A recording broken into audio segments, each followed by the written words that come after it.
All right. Game two. Stefan leads 1-0. And this time is Paul's turn to win the game to even the score. Hopefully, the start will be a bit better than the last time. Yeah, we Wasn't barely really saw exciting. anything of Paul's Yeah. deck last time. We saw some mana and some, yeah, not good interaction. But I guess on the average, do you think Paul's deck is good enough to beat Mono? I think so. I think so. I think it might not be the best matchup for Paul, but I think he has good chances to win. Oh God, here we see a brain teaser where you can think of everything you can ever do. We see the Mox Diamond, two lands, the Mystical Tutor, the crop rotation. This is the turns where you sit there for like 4 minutes and like, okay, what am I going to do? Yeah, and it really takes an experienced player like Paul with the deck to find the line he really wants and play it most efficiently. To be fair, there's also a really complicated line for Steffen here, playing the 1/1 drop from the Yeah, one mountain. exactly. And he has to debate whether he should play the second land or not. Yeah, it's the land choice of Zendika Mountains is definitely hard. So what we if you play this deck, you basically have some go-to options in your mind, so you don't have to think all the time, which is get the fast mana and then get something that gets you more cards. So if we see a crop rotation and the mystical tutor, we know the crop rotation probably gets the mana in form of the academy, and the mystical tutor probably gets something that gets you more cards. In this case, it's Time Twister, and Steffen can't believe what he's seeing.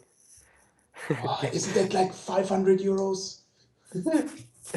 Well, it does the same thing as Wheel of Fortune, except for the shuffling away the graveyard part. But Which is relevant, right?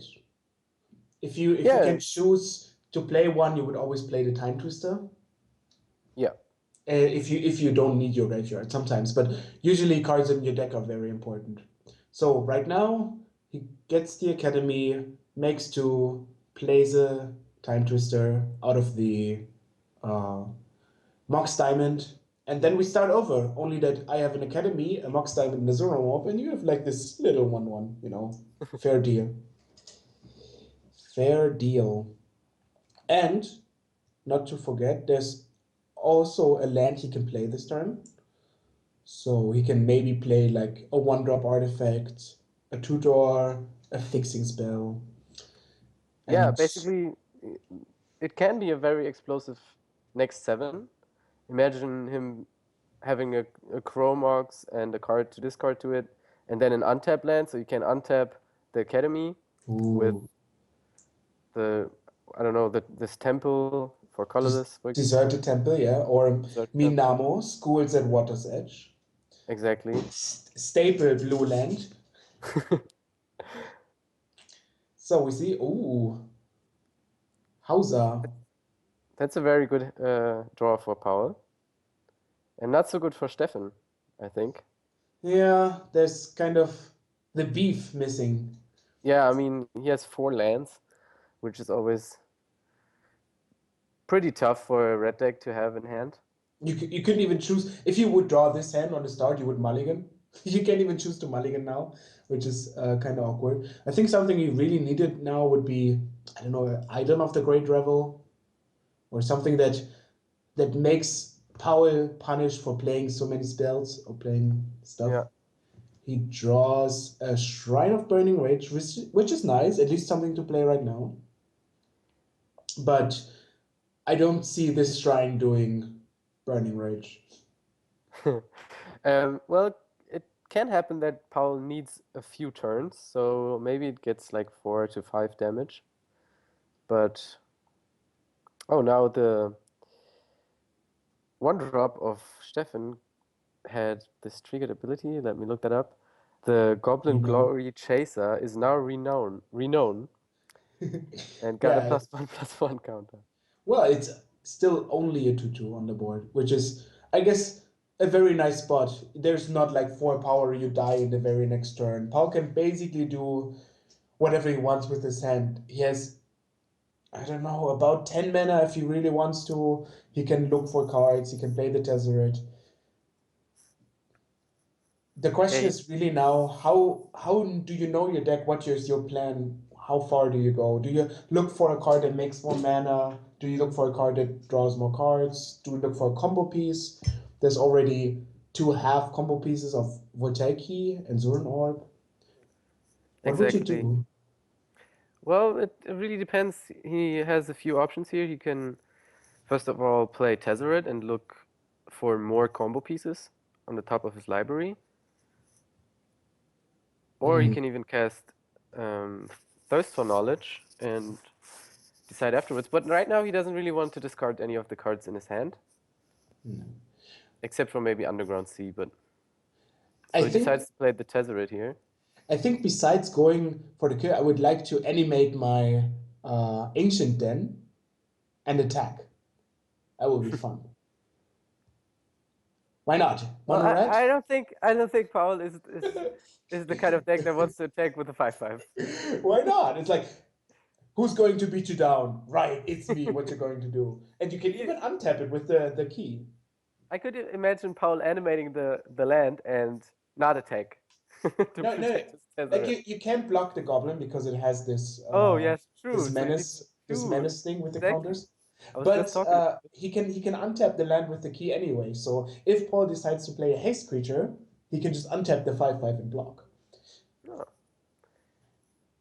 So right that would now, be an interesting play actually. so But right now, if Paul would decide to play the Bogart Remgang, which is happens to be a 3/3 haste creature, the Tezzeret wouldn't even die. yeah, but he would be left with the 2/2 artifact.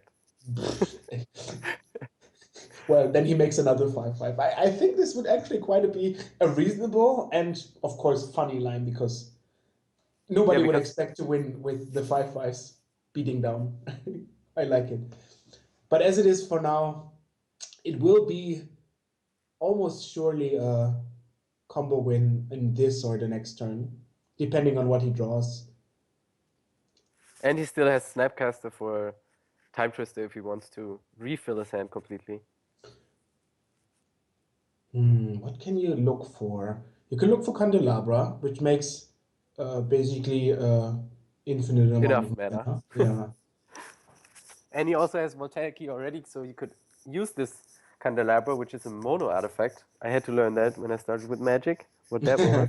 That you can only use it once. It doesn't have a tap symbol on it, but you have to tap it when you use it.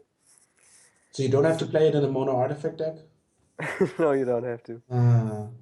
I always get confused.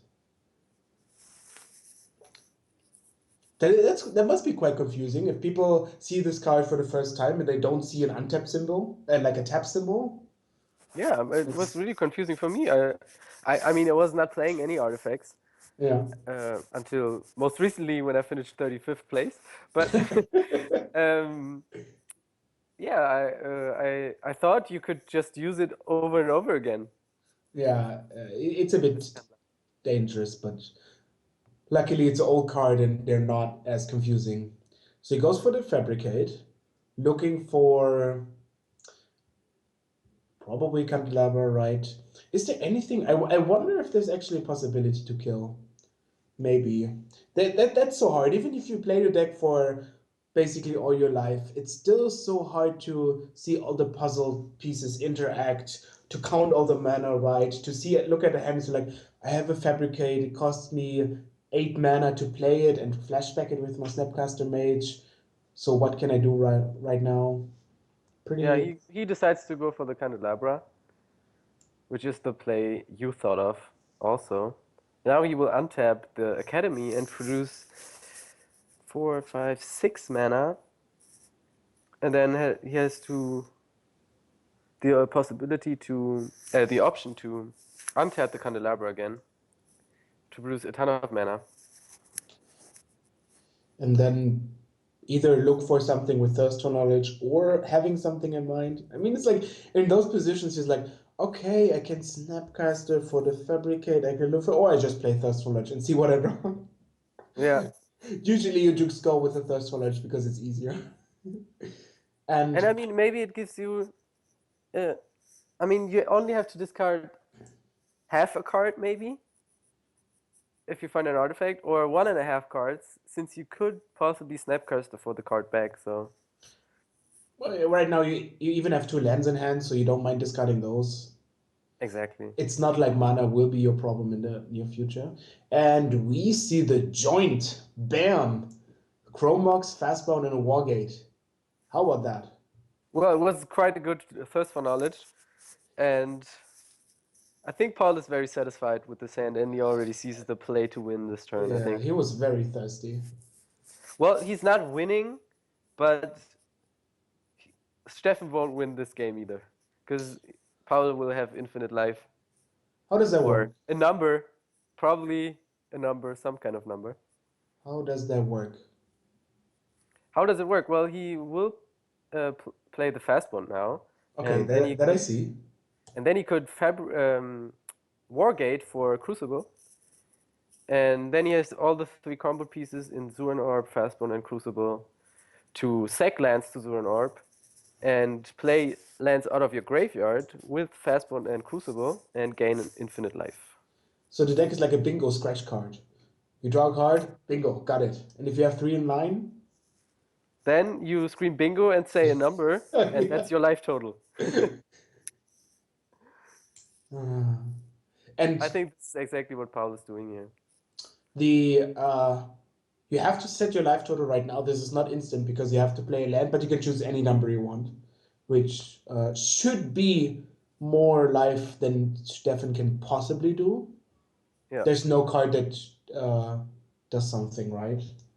I mean, rules-wise, I think you just announce that you are going into a loop that you do for that precise amount of times, right? Right, right. That's what Paul is saying right now. Yeah, I show my academy, this is a good land, I sacrifice, I make mana, more life. And the question is now, yeah, how much life do you want? And the number is 1020. 1020. I just gained 1,000 life. Okay, yeah. Let me write that down. You're at 1,020. Okay, good. Fire blast. I mean, honestly, if I'm in top 8 and my opponent goes to 1,020 life, I'm just like, I can play that game. Sure. Yeah. Attack for 5. What you gonna do? No, but Well, at least you want to see the win condition for. I don't know what red spells can disrupt Paul, but well, I can't think of any. In discarding some kind of cards or something.